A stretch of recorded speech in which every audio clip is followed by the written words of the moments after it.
A continuación, desde Guatemala, Pastor Estuardo Brand. Congreso Internacional Alas de Sanidad, el legado de los hijos. Pensando a platicar con usted para ir ordenando mis ideas y los pensamientos. Es que en estas reuniones, aparte de los que pues se conectan con nosotros a través de las redes, podríamos decir que los que estamos ahorita al alcance de mi voz, tal vez no todos son padres, ni todas son madres, pero hay un denominador común en cada uno de nosotros. Todos somos hijos, ¿verdad? Y creo que como hijos es necesario que se vayan restaurando muchas cosas y no vamos a buscar en nuestros padres a los culpables, porque creo que el culpable de todo principalmente es el reino de las tinieblas, que está enfocado en la destrucción familiar.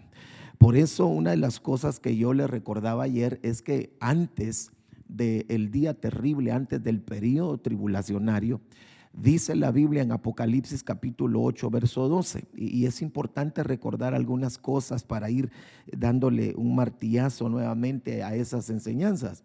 Dice que antes de ese periodo, es decir, cuando se activa el primer, segundo y tercer ahí, que lo entendemos ya como periodo de tribulación, dice que se va a oscurecer en su tercer parte el sol, la luna y las estrellas. ¿Se recuerda, verdad?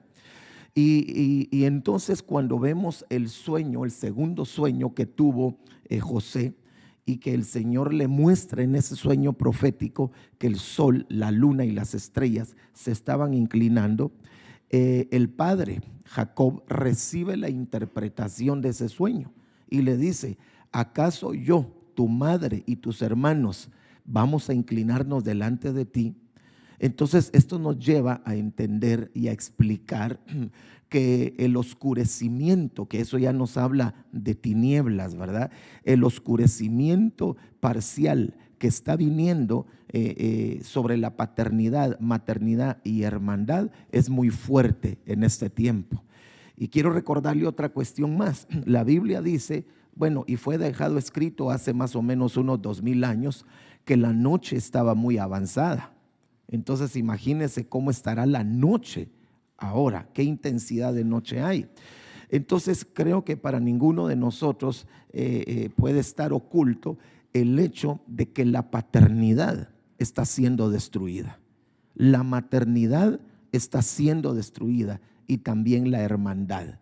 Y cuando hablamos de hermandad, estamos hablando también de hijos, ¿verdad? Es decir, en un hijo debe de haber restauración de hermandad, restauración de maternidad y restauración de paternidad. Porque si nosotros, todos los que estamos aquí, y así es, somos hijos, tenemos esas tres facetas dentro de nosotros. Digamos, un soltero que todavía no es papá y que pues cuando se llegue a manifestar o él a convertirse en padre, el reino de las tinieblas tuvo el propósito de que antes de convertirse en padre, destruir esa faceta de paternidad para que cuando él se convierta en padre no pueda funcionar en esa posición tan hermosa. Por eso es que cuando venía para acá venía pensando en Abraham. Abraham, su nombre sin H es padre de multitud, padre enaltecido, padre altivo. Y antes de que él se convirtiera en padre, Dios lo trabaja cambiándole el nombre para padre de multitudes. Porque una de las preocupaciones que tenía Abraham, y asociándolo, digamos, con una de las situaciones que nos planteaba el apóstol Sergio ayer por la noche en cuanto a Elías, que no tenía hijo, ¿verdad? Y cómo se llevó a la tumba el legado Eliseo. Tremendo eso. Pensando en eso y haciendo esta relación, Abraham, cuando el Señor le da la promesa, él estaba pensando a quién le iba a dejar todo si no tenía hijo. Tenía una preocupación. Pero lo que me llama la atención es que tanto Abraham como a la esposa, a Sara, antes de convertirse en padres, les cambiaron el nombre. Por eso perdone si estoy llegando con usted y conmigo un poquito tarde, ¿verdad? En el sentido de que yo no sé cuántos años tenía usted cuando se convirtió en papá y cuántos años tenía usted, hermana, cuando se convirtió en mamá. Pero, por ejemplo, le voy a hablar mal de mí. Yo me convertí en padre a los 21 años. Un muchacho, un adolescente sin experiencia, cometiendo un montón de errores que definitivamente que quien pagó esos errores fue mi primera hija, ¿verdad? Yo no sé cómo le fue a usted como papá o como mamá o como hijo, porque quizá nuestro papá tenía una edad muy inmadura, ¿verdad? Y cometió errores con nosotros.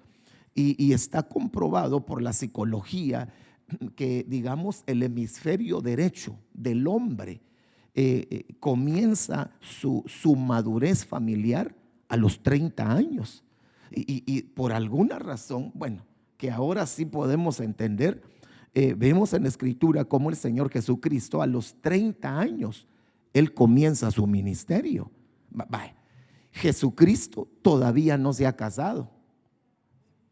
Fíjese, yo no sé cuántos años tenía usted cuando se casó, pero claro, con sus honrosas excepciones, yo entiendo que así como Salomón, que era un muchacho, un adolescente, y él pidió entendimiento y Dios le da sabiduría y entendimiento, pueden haber muchachos que se meten de cabeza con el Señor y adquieren sabiduría, adquieren entendimiento y comienzan a funcionar, quizá no en la madurez porque no tienen recorrido de la vida, pero por lo menos la sabiduría y el entendimiento les van a ayudar a no cometer los errores pues que cometimos aquellos, hermano, que comenzamos en una etapa muy inmadura de nuestra vida, ¿verdad? Entonces imagínense 21 años, Dios mío, cometí muchos errores, ¿verdad?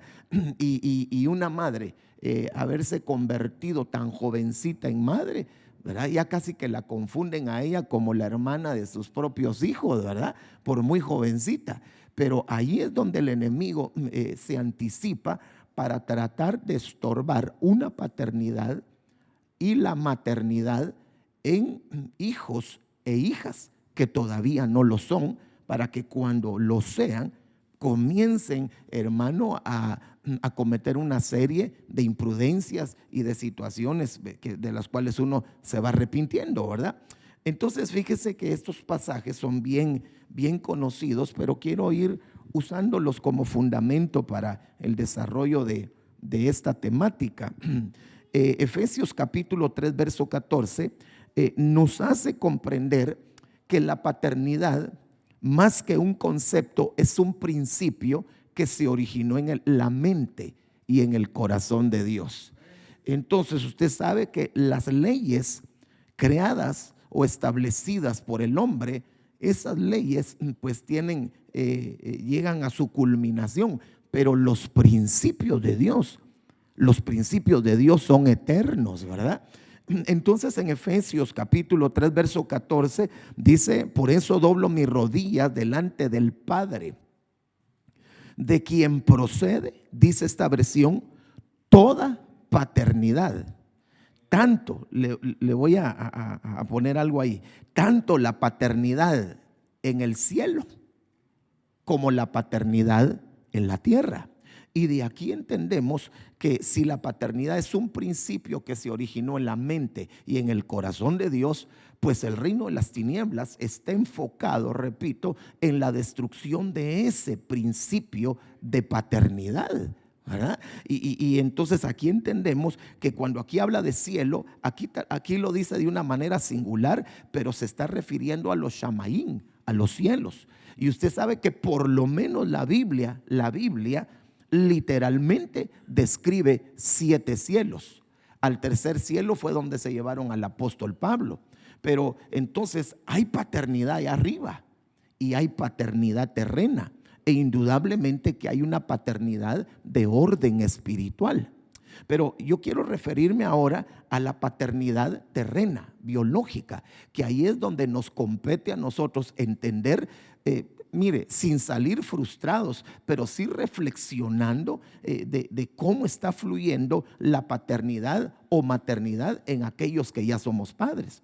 Porque mire, cuando hablamos del concepto o del principio de paternidad y decimos padres, no deberíamos circunscribir la expresión solamente a papá, sino que el término es más amplio.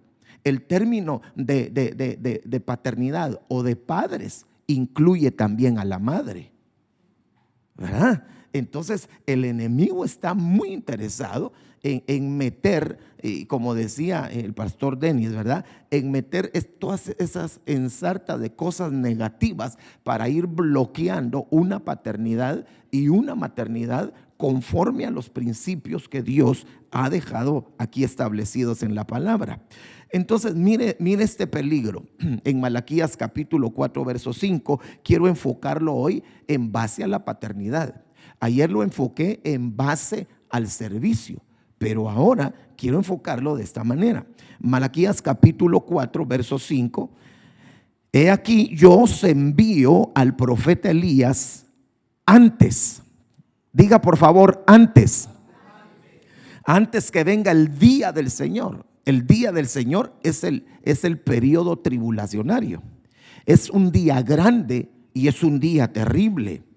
Dice el verso 6, Él restaurará el corazón de los padres hacia los hijos. Como consecuencia, el corazón de los hijos se va a volver hacia los padres. No sea que venga yo y hiera la tierra con maldición. Entonces, antes del periodo tribulacionario, se va a oscurecer la paternidad, si nosotros permitimos. Porque mire, la paternidad está oscurecida allá en el mundo. La maternidad y la hermandad está oscureciéndose allá en el mundo. Lo lamentable es que nosotros, como familia espiritual, como familia de fe, como familia de Dios, estemos permitiendo que permee esa oscuridad y esas tinieblas para el desarrollo sano de aquellos que ya nos convertimos en padres. Pero entonces, antes del periodo tribulacionario se van a restaurar muchas cosas, dentro de las cuales se va a restaurar la paternidad. Ahora, ¿qué es lo que se restaura? No se restaura lo que está bien, se restaura lo que está destruido, se restaura lo que está derribado. Y si nosotros estamos viviendo estos tiempos finales, definitivamente que la paternidad está destruida. Entonces, pero gracias a Dios, que a Dios le interesa restaurar esa paternidad, que el reino de las tinieblas se está destruyendo. Entonces, yo quisiera titular esta ministración de esta mañana, la paternidad responsable.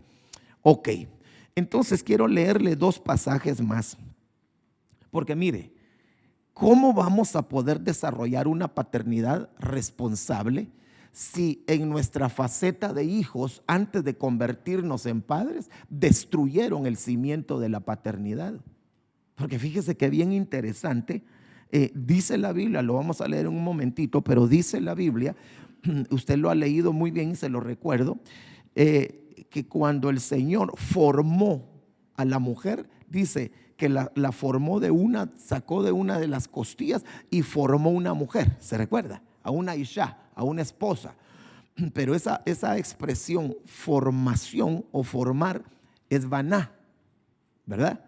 Y es uno de los conceptos, porque tiene varios conceptos de baná, es tener hijos y también cimiento. Es decir, antes de que esa mujer se convirtiera en madre de los vivientes, le habían puesto un cimiento de maternidad, de tal manera que todas las mujeres que aún no se han casado, les tengo una buena noticia. No por no haberse casado y no por no tener hijos todavía, no tienen cimiento de maternidad, porque eso viene inherente a la mujer. Es decir, una mujer no se ha casado, pero tiene cimiento de maternidad. Entonces, repito, el tino del reino de las tinieblas es destruir ese cimiento de maternidad. Ahora, una de las formas como va a destruir ese cimiento o va a tratar de destruir ese cimiento de maternidad, el enemigo, en una mujer soltera, es decir, que todavía no se ha convertido en madre, es destruir ese cimiento de maternidad por medio de su propia madre biológica, que a su vez le destruyeron el cimiento de la maternidad, la abuela.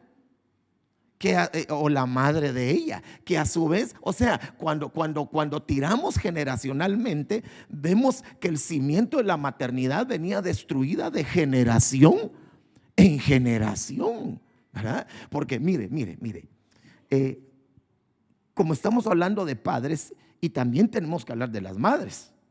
Porque si solo hablamos de los padres desde el punto de vista masculino, entonces las hermanas que están aquí solamente tendrían la administración de paternidad viéndose ellas como hijas. Pero usted un día se va a convertir en madre. Y si ya es madre, pues el Señor la trajo para poderle restaurar esos cimientos paternos o maternos que el enemigo se encargó de destruirle, ¿verdad? Entonces, cuando hablamos de ese cimiento materno, una de las características de la maternidad es la ternura. Diga conmigo, ternura. Entonces, no es normal cuando una mujer no es tierna. Por favor, yo no estoy tratando de señalar a nadie, porque, hermano, yo creo que todos los que estamos aquí necesitamos que nos vayan restaurando muchas cosas, tal vez unos más que otros, ¿verdad? Pero si hasta el apóstol Pablo dijo, miserable de mí, cuando se abrieron sus ojos internos y comenzó a ver su interior, dijo, miserable de mí, ¿quién me apartará de este cuerpo de muerte? ¿Verdad? Entonces, digamos, cuando una mujer, ya sea soltera, o en el peor de los casos, ya siendo madre, no es tierna, tiene un problema en el cimiento de maternidad. No sé bueno, no estoy esperando que diga amén, sino que nos pongamos a reflexionar, ¿verdad? Fíjense que una de las cosas que yo le aconsejo a mis muchachos, a mis hijos espirituales allá que están solteros, y se los aconsejo a través de las enseñanzas familiares, es que cuando ellos pongan sus ojitos y su corazón, principalmente, ¿verdad?, en una muchacha, yo les digo, miren cómo esa jovencita trata a los niños. Porque si esa jovencita no le gustan los niños, imagínese usted ¿cómo va a ser cuando venga el primer hijo? No es que las cosas cambian, no necesariamente, porque en la Biblia vemos que hubo mujeres que se convirtieron en madres y no funcionaron adecuadamente porque traían el cimiento de la maternidad destruido. Por ejemplo, con todo respeto, a nuestra madre espiritual, Sara. Porque Abraham es nuestro padre, ¿verdad? Y yo no estoy aquí para señalar a nuestros padres espirituales, hermano. Imagínese usted, Sara, nuestra madre. Ella era estéril y el Señor hizo un milagro extraordinario en ella, ¿verdad? Incluso hasta no permitió que ella concibiera de un hombre que no fuera su propio marido. Wow, hermano, eso es una protección en el vientre de esa gran mujer. Pero hacia donde quiero girar su atención es que Sara le llevan la buena noticia que se va a convertir en mami. Era estéril y se va a convertir en madre. Era como para perder la compostura, ¿no le parece a usted? De decir, gloria a Dios, voy a ser mamá, me voy a convertir en mami. Pero cuando le llevan la noticia, ella no se alegró de que se iba a convertir en mamá. ¿O sí? ¿En qué pensó ella? ¿Se recuerda usted? Platiquemos un momentito en estos minutitos que tengo. ¿De qué fue lo que ella dijo? Oiga lo que ella dijo. Digamos que aquí está Sara y nosotros le llevamos la noticia. Sara, dice el Señor que el otro año vas a ser mamá. ¿Cómo reaccionaría una mujer que sabe que no puede tener hijos? Exactamente, y que ahora le están dando la promesa de convertirse en madre. ¿Cuál sería la reacción normal o lógica? Alegría, ¿no le parece a usted? Pero ella no dijo, gloria a Dios, me voy a convertir en mamá. Ella dijo, ¿y será que voy a volver a tener placer con mi marido? Bueno, en el mejor de los casos, con todo respeto, mis amados hermanos, eso quiere decir que Sarita tenía tuvo una buena intimidad sexual con el marido. Pero ese es motivo de otra temática. No se me ponga colorado, por favor. O sea, ella tenía una buena una intimidad con el marido, ¿verdad? Porque de eso se recordó. ¿Y será que voy a tener placer con mi marido? Pero no se gozó en que se iba a convertir en madre. Y hay un versículo que dice, la mujer que se goza en ser madre de hijos. Entonces Sara tenía afectado su corazón. No se alegró de que se iba a convertir en madre. Entonces, de ahí tenemos, hermano, que apuntarle a hacer una reflexión o quizá pedirle al Espíritu Santo que nos lleve a un pasado para ver si la madre de alguno de nosotros, cuando se enteró que nosotros veníamos, ¿cuál era la reacción? Porque esa primera reacción que tuvo nuestra madre, de alguna manera pudo haber sembrado cosas negativas en nosotros. Y en el mejor de los casos, al recibir este tipo de enseñanzas acerca de lo ancestral y todo, pues el Espíritu Santo le dijo, mira lo que tú dijiste en el momento del parto o cuando supiste que estabas esperando, tenés que renunciar a eso, en el mejor de los casos. Pero en el peor de los casos, y si nunca renunció, entonces nosotros venimos a ser las víctimas, ¿verdad?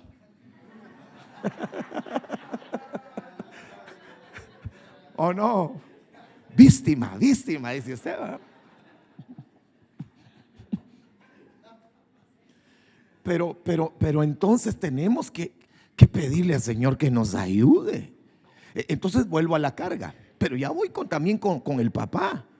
Porque mire, al papá no se le podría decir entonces que la mamá tiene que tener el atributo inherente de la ternura, porque un padre también tiene que ser tierno. Fíjese que el apóstol Sergio nos estaba enseñando hace algún tiempo acerca de las virtudes maternas en un hombre,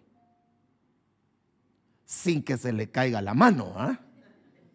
Por ejemplo, el apóstol Pablo diciendo que él era como una nodriza que trataba con ternura a sus hijos. Porque a veces se trae el concepto de que la dureza de un padre va a hacer que los hijos no se desvíen. No, yo creo que es un mal concepto. Los padres tenemos que ser tiernos. Y diríamos en Guatemala, jugosos y crujientes, puro pollo campero.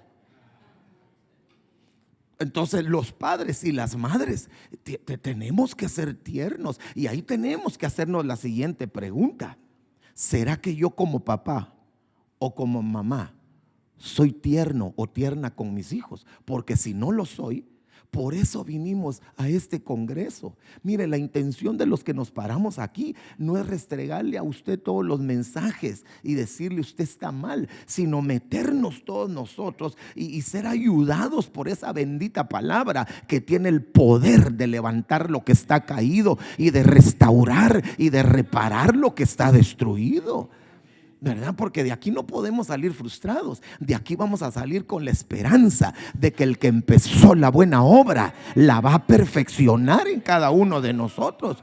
Y una de las cosas que el Señor está perfeccionando es la paternidad, y es la maternidad y es la hermandad. Entonces yo le digo a mis muchachos allá, les digo, miren, cuando ustedes le pongan el ojo a una muchacha, que sea tierna. Miren cómo trata a los niños, o si le gustan los niños. Sugerencia, ¿verdad? Sugerencia. Yo pienso que una jovencita, una adolescente, debería de servir en el área de sala cuna, en el departamento de niños, bajo el yugo o la supervisión de una mujer adulta. Como Miriam. Miriam era una adolescente. Y cuando la mamá de Moisés puso en aquel canastillo a Moisés de 3 meses, ella, la hermana, o quién fue, sería, ¿se acuerdan ustedes? El papá o la mamá que pusieron el canastillo en el río Nilo, para no decir una cosa que no es, pero, perdón, la mamá, la madre puso en el río Nilo, en el río del mundo, a su hijo. Y ella se fue. Pero ¿quién supervisó el recorrido? La hermana mayor supervisó el recorrido del hermano mayor. O sea, había una buena hermandad, pero de alguna manera había una buena instrucción materna también ahí, ¿verdad? Pero ahora lo que sucede, hermano, es que el hermano mayor vende a la hermana menor, ¿verdad? Si querés te conecto a mi hermana, pero ¿de qué color es el billete? ¿Verdad? En vez de cuidar a la hermana, la entrega, ¿verdad? Entonces es necesario evaluar si como padres o como madres somos tiernos. Pregúntele al que tiene a la par: ¿y usted es tierno? ¿Usted es tierna? Porque si no lo somos, necesitamos pedirle al Señor que nos restaure la ternura. Ok, entonces dicho esto, mire, Lucas capítulo 3, verso 38. Quiero hacerle otra preguntita. ¿Qué fue primero, el huevo o la gallina? Lo saqué del lugar santo, ¿verdad? Hacia el atrio de las mujeres de una vez, ¿verdad? ¿Qué será primero, el huevo o la gallina? Pues sí, ¿verdad? La gallina es lo que hemos respondido. Y yo quisiera preguntarle a usted, ¿qué fue primero? ¿La paternidad o el ser hijos?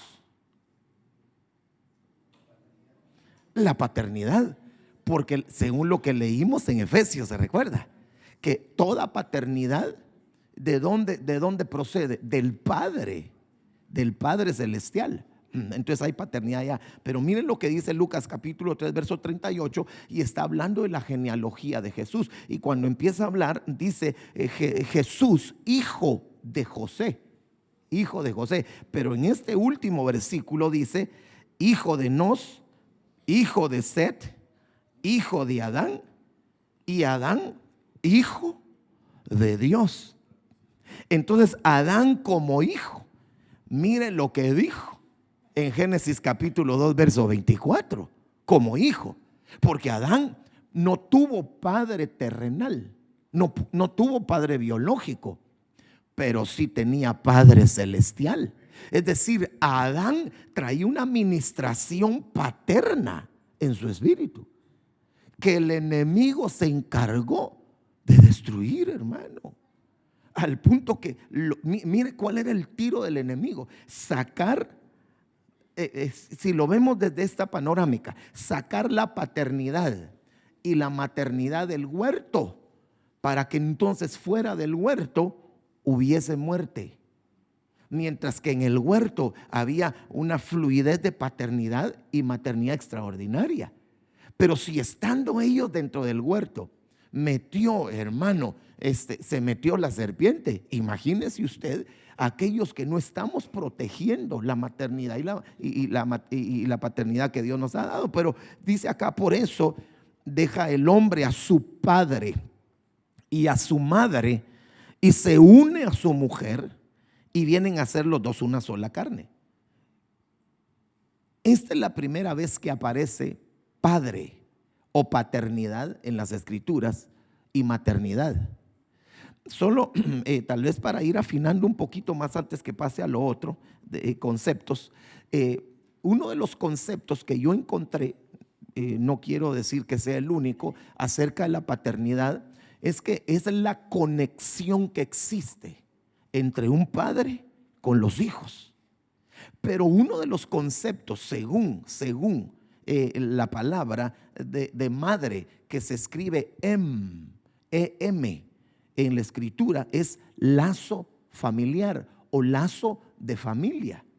De tal manera que cuando unimos estas dos bendiciones en una casa, el padre representa la conexión o manifiesta la conexión entre hijos, pero la madre amarra con lazos, hermano, a todo lo familiar. Por eso es importante entender las funciones tanto de papá como de mamá. Y perdón si tengo que tal vez poner una gotita de limón, aunque yo no quiera, hablándole en aquellos hogares en donde ya no está el papá presente ahí, y que solo es la mamá la que se ha encargado de bregar con los hijos. O quizá está solo papá y la que se fue la mamá. Hermano, qué difícil ha de ser eso, porque entonces solo una persona tiene que manifestar la bendición de ser una conexión, pero también de ser un lazo familiar. Y por eso una de las cosas o dos cosas que quiere romper el reino de las tinieblas es la conexión padre-hijos. Y otra de las cosas que quiere romper el enemigo es el lazo materno, que no haya relación de maternidad. Por eso, hermano, la paternidad y la maternidad tienen sus enemigos terribles en este tiempo. Mire, de 1 a 7 años yo tengo entendido que se va formando el carácter, ¿verdad?, del niño. Imagínese un niño sin una maternidad y una paternidad perenne. Dios mío, hermano, que Dios nos ayude, ¿verdad? Porque estos tiempos, hermano, mire, uno de los enemigos o lo que está oscureciendo la maternidad es que muchas mujeres, aunque pueden, cuando tuvieron a su bebé, tienen leche para amamantar a su niño, para no perder la figura, no les dan pecho, para no perder la figura, pero ahí las ve uno en el gym, ahí sí, pero entonces se está destruyendo esa maternidad y esa conexión madre-hijo, esa conexión padre-hijo también. Entonces aquí la palabra padre, eso fue lo que me llamó la atención, y aquí empieza el desarrollo de lo que Dios puso en mi corazón para entregarle. Ya me quedan, quiero ver, 25 minutos me quedan ya. Padre. Por tanto dejará el hombre a su padre y madre. Padre, el numeral H1, Ab se dice en hebreo, significa antepasado, descendencia, paterno, pero lo que me llamó la atención es que significa patrimonio. Y como estamos hablando acerca del legado de los hijos, entonces la paternidad, hermanos amados que estamos aquí, tanto los padres como los que se van a convertir en padres en su tiempo, nos dieron un legado para entregarle a nuestros hijos. Nos dieron un patrimonio inherente, porque cuando recibimos a Cristo, lo recibimos todo. Lo que pasa es que se va activando y se va manifestando conforme nosotros vamos obedeciendo lo que tenemos que hacer. No sé si me doy a entender con esto, pero digamos, a usted le dieron la plenitud de todo, porque ¿cuántos aquí ya recibimos a Jesús como Salvador? ¿Acaso solo le dieron una parte de Cristo? Él se dio todo. Usted tiene la plenitud del Señor ahí, por la fe en su espíritu. Entonces se tiene que ir manifestando todo en el alma, para que el alma se convierta también en esa transmisora de toda la bendición que tenemos adentro. Entonces nosotros llevamos patrimonio adentro que tenemos que ir manifestando, y por eso ese patrimonio se encarga también el reino de las tinieblas de irlo destruyendo, para que nosotros no dejemos ese legado, no dejemos ese patrimonio a las generaciones que van a venir después de nosotros. La palabra herencia es el numeral 51-59, se dice Najalá. Mire, me llamó la atención porque lo estoy sacando de patrimonio. Es decir, si pongo en lugar de herencia patrimonio, se dice Najalá. El padre es el que tiene el patrimonio para entregarlo. Es reliquia de familia, patrimonio o bienes. Amén. Eso es lo que va a entregar la paternidad de Dios en un hombre que se convirtió en padre, para llevar ese legado o irlo ministrando. Esa palabra reliquia me llamó mucho la atención porque nos habla de vestigios de cosas pasadas. Entonces aquí es donde tenemos que tener el cuidado, los que ya somos padres, de que el patrimonio que le entreguemos a nuestros hijos no sean cosas malas. Las cosas malas nos tenemos que ir deshaciendo, sino que les vayamos entregando el patrimonio que Dios nos va dando a nosotros, que nos va haciendo que nosotros heredemos, para que nosotros podamos también entregárselo a nuestros hijos. Entonces yo vi en la escritura, aunque hay más, no quiero ser arrogante como para decir que son los únicos pasajes, hermano, que nos pueden ayudar para comprender acerca del patrimonio, que yo me quiero referir a no en base a lo material, porque mire, si podemos, porque incluso dice la Biblia que el padre deja como herencia casa y riqueza, pero esas riquezas podría verse desde el punto de vista también espiritual, ¿verdad? Pero muchos padres están tristes porque dicen: yo no le dejé nada a mi hijo, dice, no le dejé ni una su casita así propia para que él no tenga que andar alquilando, pero le dejó herencias mucho más valiosas, hermano, que es la que yo les quiero mostrar en la palabra, y que encontré por ahí como 7 patrimonios. Yo creo que hay más, ¿verdad? Pero 7 patrimonios que aparecen en versículos que me llaman la atención, y uno de ellos, antes de que se los comente, miren lo que significa patrimonio: hacienda que alguien ha heredado de sus ascendientes. Y la hacienda es un conjunto de bienes y riquezas que alguien tiene. Pero repito, estos bienes y riquezas yo quiero enfocarlo hoy, no necesariamente al aspecto material, sino a bienes y a riquezas de orden espiritual. Entonces, miren lo que dice aquí Job, capítulo 42, verso 15. Interesante. Y en toda la tierra no se encontraban mujeres tan hermosas como las hijas de Job. Porque usted sabe que, y lo ha leído, que el postrer estado de Job fue mejor que el primero. Tuvo 7, vamos a ver cuántas hijas, 7 hijos y 3 hijas, me parece, ¿verdad? 3 hijas y 7 varones, pero dice, y su padre les dio herencia entre sus hermanos.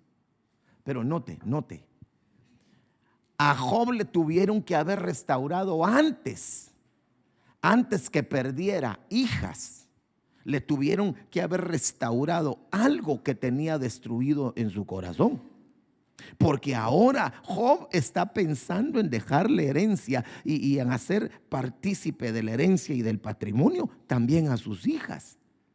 Cuando usted lee la vida de Job se da cuenta que uno de los problemas que tenía Job es que pensaba más en los hijos que en las hijas, ¿verdad? Y mire, ¿cómo le va a usted en relación a que si tiene hijos varones y mujeres, en quién piensa más? Mire, yo creo que ahorita se pudo haber dividido la respuesta, pero digamos, si un padre tiene un hijo y una hija, dice: bueno, a quien tengo que dejarle una su casita es al hijo, al varón, porque la mujer pues es el marido que va a tener, el que tiene la responsabilidad de darle casa. Entonces como que a la mujer se le deja relegada. Pero yo creo que eso es injusto. Ni un amén. Yo creo que eso es injusto. O por lo menos hubiera querido oír amenes femeninos, ¿verdad? Como las hijas de, ¿cómo? Zelofejad, creo que se llaman, ¿verdad? Que llegaron delante de Moisés y le dijeron: Moisés, mira, esa ley que hay acerca de la entrega de herencia solo a los varones es muy injusta. Porque mira todo el mujererío que estamos aquí. Todas nosotras no tenemos hijo varón. Todas lo que tenemos son hijas, pues de plano, hijas mujeres.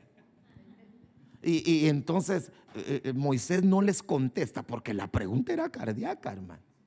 Y entonces va con el Señor y dice: Señor, dicen estas mujeres que es injusta la ley, porque la ley dice que solo hay que heredar a los varones, pero que ellas no tienen hijos varones, solo mujeres, o ellas mismas son hijas y no tienen, digamos, la bendición de que les transmitan la herencia. Y el Señor les dice, tienen razón, entonces dales herencia. Entonces mire acá lo que está sucediendo con Job. Dice que no habían mujeres tan hermosas como las hijas de Job, y su padre les dio herencia entre sus hermanos. O sea, a Job le tuvieron que haber restaurado algo en su paternidad en función al trato con las hijas. Mire, una de las cosas que es que a uno todos estos congresos lo ponen a uno a reflexionar, ¿verdad? Porque por eso hay muchas jovencitas que con el primer peludo que pasen se van. Pero si hubieran tenido un padre que las hubiera invitado a una cena, a un almuerzo, mi amor, hoy vamos a ir a desayunar, ¿oíste? Mira, hoy vamos a ir a una cena, ponete tu mejor vestido de gala y pero primero hay que sacar a la ovejona grande, ¿verdad? Que es la mamá, para que después no haya problemas. ¿Ah? Si no, imagínense, ¿cómo va a ser eso? ¿Verdad? Que sacas a la hija y a mí no, ¿verdad? Pero deberíamos pues de pedirle al Señor que nos vaya restaurando algunas cosas ahí. Entonces mire, este patrimonio quiero verlo desde el punto de vista espiritual. ¿Por qué? Mire el pasaje que está en el Salmo 116 verso 7. Vuelve alma, diga alma, no dice cuerpo, dice alma. Vuelve alma mía a tu reposo, porque el Señor te ha colmado de bienes. Y no necesariamente deberíamos, aunque no digo que no sea así, porque acuérdense que aquel personaje en el Nuevo Testamento, en uno de los evangelios, dice: alma mía, muchos bienes tienes para muchos años. Así es de que come, gózate, porque y el Señor le dijo: necio, esta noche te vienen a pedir el alma. Entonces yo sé que estos bienes se pueden referir a algo material, en donde el alma se siente satisfecha, porque el deseo cumplido en el alma, ay hermano, eso causa gozo, ¿o no? ¿Verdad que sí? Fíjese que yo me recuerdo de que yo cuando era niño quería unos mis tenis. Gregs se llamaban, no sé si alguna vez usted oyó de esos tenis. Gregs tenían así como dobladito, hermano, ahí. Pero yo ni siquiera me atreví a pedirle a mis padres, porque yo sabía que mi papá no tenía.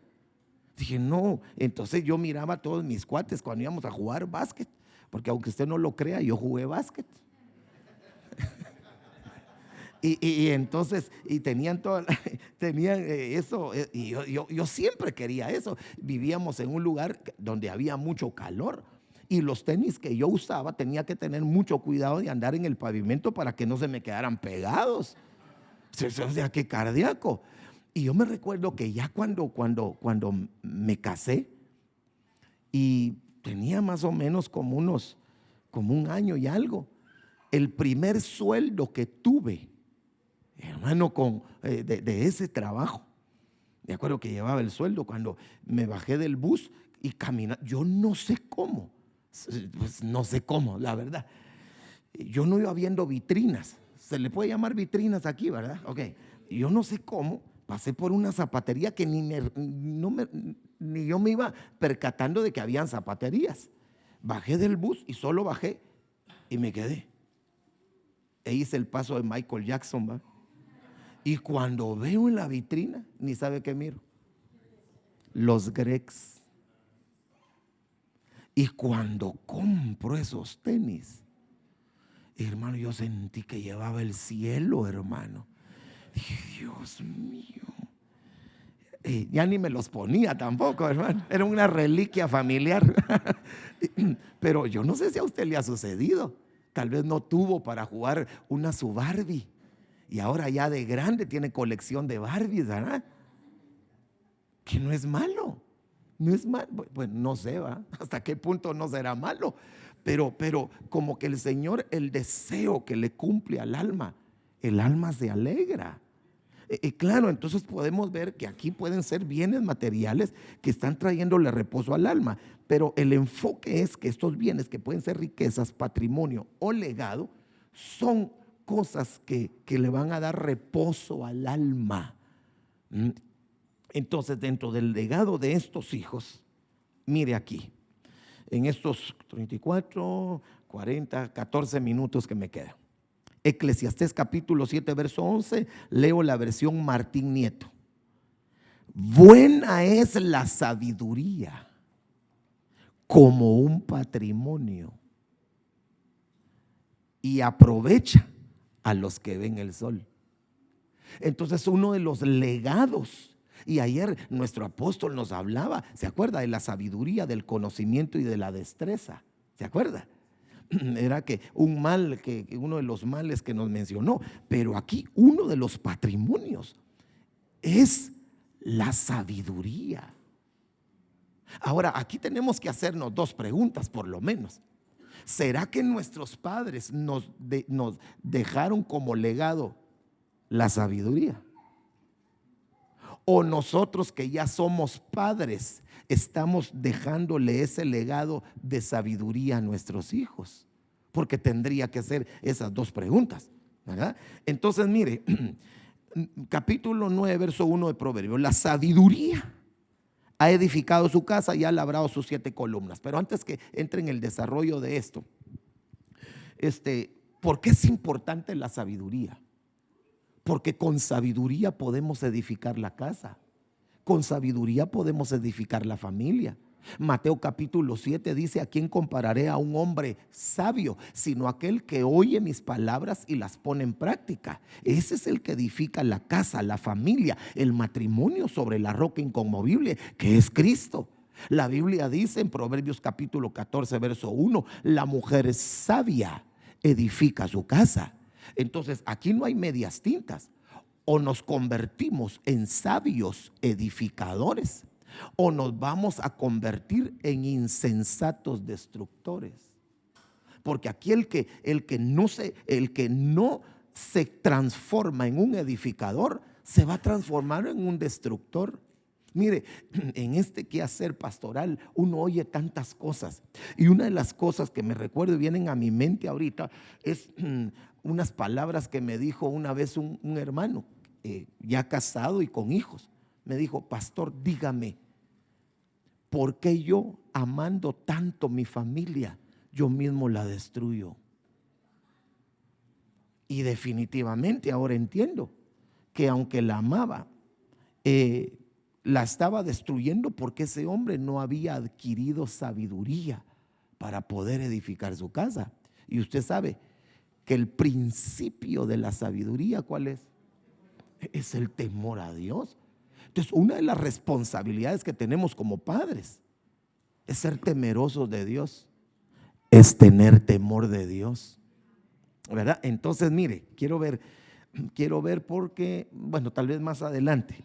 Entonces, si el patrimonio que le vamos a dejar a nuestros hijos es la sabiduría nos va a servir para labrar columnas en la casa, para que cuando nuestros hijos se conviertan en padres o madres, ellos lleven el patrimonio de la sabiduría para poder edificar estas columnas en su casa. Esa palabra edificar es baná, es poner cimientos, mire, que nos habla de las bases del hogar, porque la sabiduría edifica, construye, es decir, no destruir.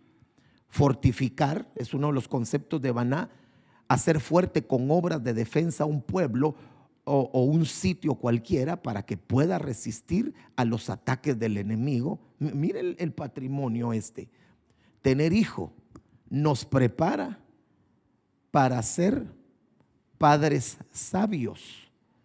Labrar, preparar algo para ser usado. Reparar nos ayuda para arreglar algo, y restaurar, reparar lo que está destruido. Patrimonio a los hijos, sabiduría para que edifiquen, para que pongan cimientos, fortifiquen, construyan, labren, reparen, restauren.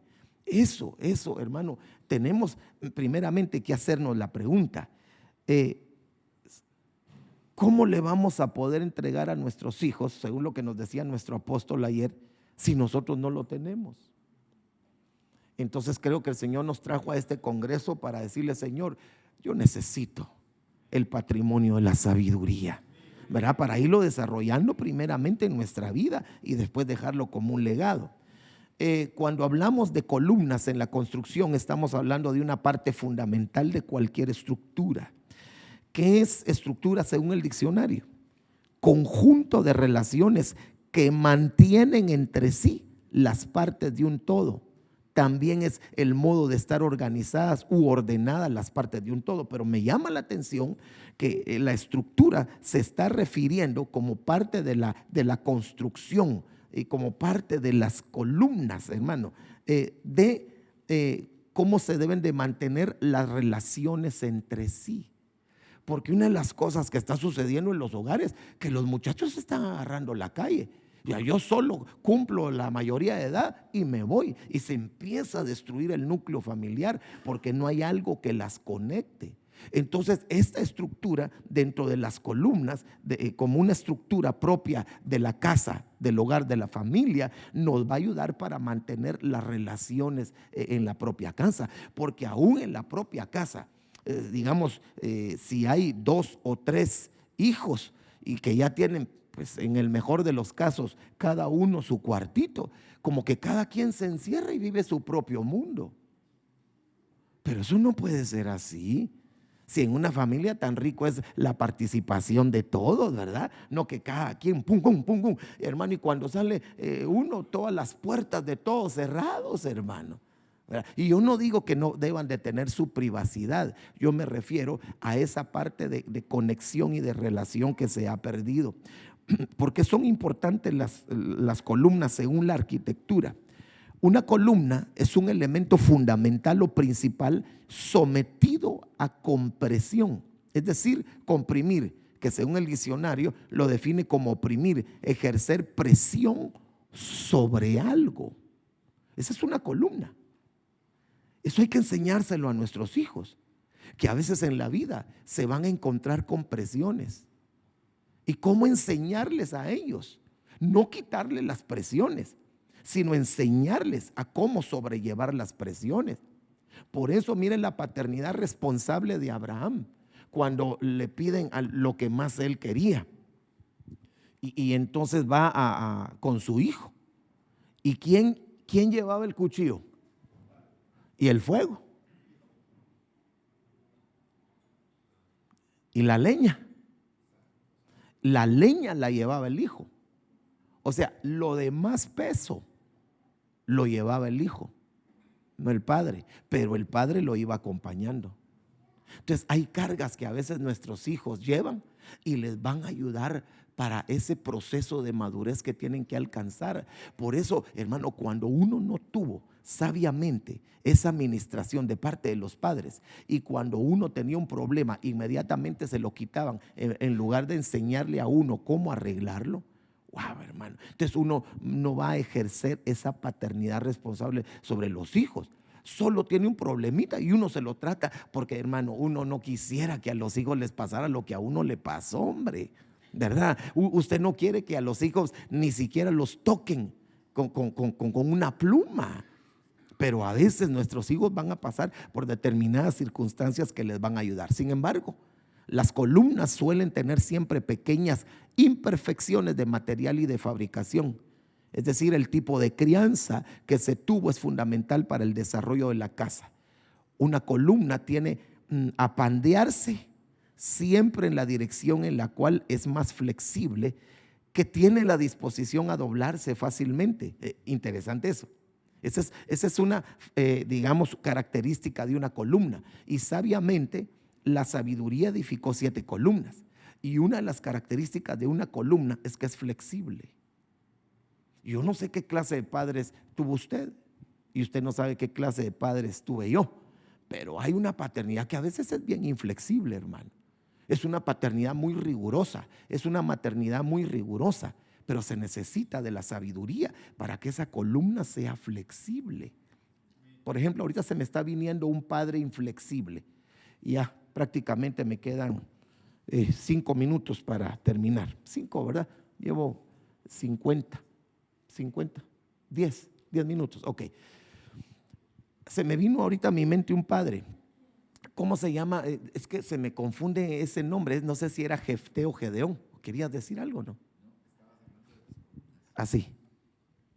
Las columnas de concreto tienen dos elementos: el hierro, que es lo flexible, y el concreto, que es lo rígido. Si solo fuera concreto, se quiebra. Si solo fuera hierro, se dobla. Entonces tienen que tener los dos elementos, la flexibilidad, y ahí se pone el equilibrio. Por eso se llama concreto armado, porque tiene las dos. ¿Oyeron, hermanos amados? O sea, se necesita el equilibrio de el rigor y la flexibilidad, ¿verdad? Ok, entonces aquí es donde tú tienes que hacer la reflexión y de ir guardando. Vamos a ver, ¿cómo fueron conmigo mis padres? ¿Solo fueron flexibles y no rigurosos? ¿O fueron rigurosos y no flexibles? ¿O tuvimos la bendición de tener padres que eran rigurosos cuando tenían que serlo y flexibles cuando tenían que hacerlo? Porque entonces sí, ahí es donde debes de hacer un alto, ¿verdad? Antes de ir guardando toda esta información y decir, ok, anoto aquí me falta esto. Aunque ya seamos abuelitos, podemos tener esas imperfecciones, ¿verdad? Por eso nunca se termina de aprender, ¿verdad? Nunca se termina de aprender, hermano. Porque yo veo en la Biblia abuelitos malos, hermano, y abuelitas pésimas también. Y veo abuelitos cañones, caridad. Pero digamos, había un personaje, no sé si es Gedeón o Jefté, que le dijo al Señor: Señor, hagamos un trato. Si tú entregas a mis enemigos en mis manos, Jefté era, a mis enemigos en mis manos, entonces el primero que me salga a recibir en mi casa, te lo voy a ofrecer en sacrificio. Y el Señor cumplió. Dijo ok, porque el Señor siempre cumple, hermano. Usted hace un pacto con el Señor, a veces a uno se le olvida. Señor, te prometo que si me sale ese trabajo, el primer sueldo íntegro, no solo el diezmo, íntegro te lo doy. Y ahorita ya tiene 10 años de estar trabajando el fulano ahí, no hay manera, hermano, que cumpla. Pero el Señor sí cumple. Entonces, solo le digo esto y le voy a dejar otras cositas más para seguir otro día, si el Señor nos permite. Pero entonces viene Jefté, el Señor le da la victoria. Y cuando llega a su casa, se recuerda quién lo salió a... Su hijita, no la suya, la de él. Lo salió a recibir. Era virgen, no había conocido varón, era adolescente. Dice que se vestía con vestidos de colores y de manga larga, porque era una forma de decirle a todos que era virgen. Y entonces cuando sale, mire el padre, mire esa paternidad. Hija mía, ¿qué me has hecho? Entonces, imagínese esa niñita, hermano. Papi, ya regresó de la guerra y viene vivo. Papi, y hermano se le tira encima. Y en el papá concreto, sin hierro. Mi hija. Ay, Dios. Fíjate que hice un trato con el Señor. Él cumplió, yo tengo que cumplir. ¿Y cuál es el trato? Que el primero que me saliera a recibir lo tengo que sacrificar. Mira lo que me has hecho, hija mía. ¿Cómo que lo que me has hecho? Ahora, usted como papá o como mamá, ¿qué hubiera hecho? ¿Qué hubiera hecho? Difícil, dijiste tú, ¿no? ¿Qué difícil? Es un trato con Dios. Pero, ¿qué hubiera hecho usted? ¿Sabe qué pienso yo que hubiera sido lo mejor hacer? Es que se manifestara el hierro, lo flexible, y decirle: Señor, yo sé que tú me cumpliste, pero por favor perdóname. Por favor, yo apelo a tu misericordia. Es más, hermano, ¿y de dónde sacó que tenía que sacrificar un humano? Esos eran cosas que traía o que había visto, ¿verdad? En una cultura diferente, porque el único sacrificio que el Señor iba a aceptar es el de su hijo. Pero él fue inflexible y le dijo: mira, te tengo que sacrificar. Y mire qué muchachita más linda, hermano. Le dijo: está bien, papi, diste tu palabra, Ok, riguroso, pero no fue flexible. Y dice que fue a llorar su virginidad con las muchachitas. Wow, hermano. Es necesario que dentro de la paternidad responsable seamos rigurosos cuando tenemos que hacerlo, pero también seamos flexibles cuando tenemos que ser flexibles. Ni muy flexibles como David en su mala paternidad, porque mire, con todo respeto, David fue mal padre. Porque cuando dice la Biblia que a uno de sus hijos, para que no se molestara, nunca lo regañó, pero lo perjudicó.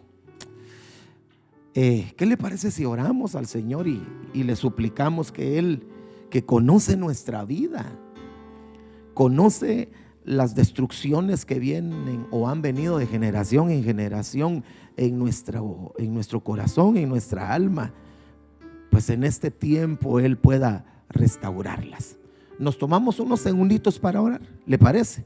Ok, Padre, en el nombre de Jesús, muchas gracias, Señor. Tu palabra una vez más ha sido expuesta, ha sido sembrada, y hoy, Señor, lo que te pedimos es que esta palabra, esta semilla, pueda fructificar de una manera poderosa en cada uno de nosotros.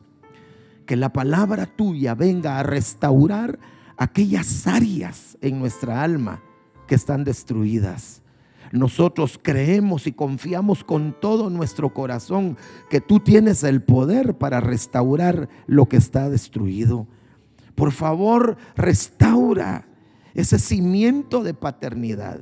Restaura, por favor, ese cimiento de maternidad que llevamos cada uno de nosotros, Señor, y que de alguna manera ese cimiento fue trastornado, fue derribado en su manifestación de ternura, de amor, de afecto, de flexibilidad, Señor. Te pedimos por nuestros hijos que están en edad casadera. Por favor, permítenos poderles instruir, educar, poderlos guiar, Señor, para que ellos mismos lleven restauradas todas esas áreas, y que cuando ellos, Señor, se conviertan en padres y en madres, puedan hacerlo bajo tus lineamientos, bajo tus principios. Señor, envía un espíritu de paternidad sobre cada uno de nosotros, papito lindo. Te lo pedimos en el nombre poderoso de Cristo Jesús. Amén, Señor bendito, y amén. Dios le bendiga, amado. Congreso Internacional Alas de Sanidad, el legado de los hijos.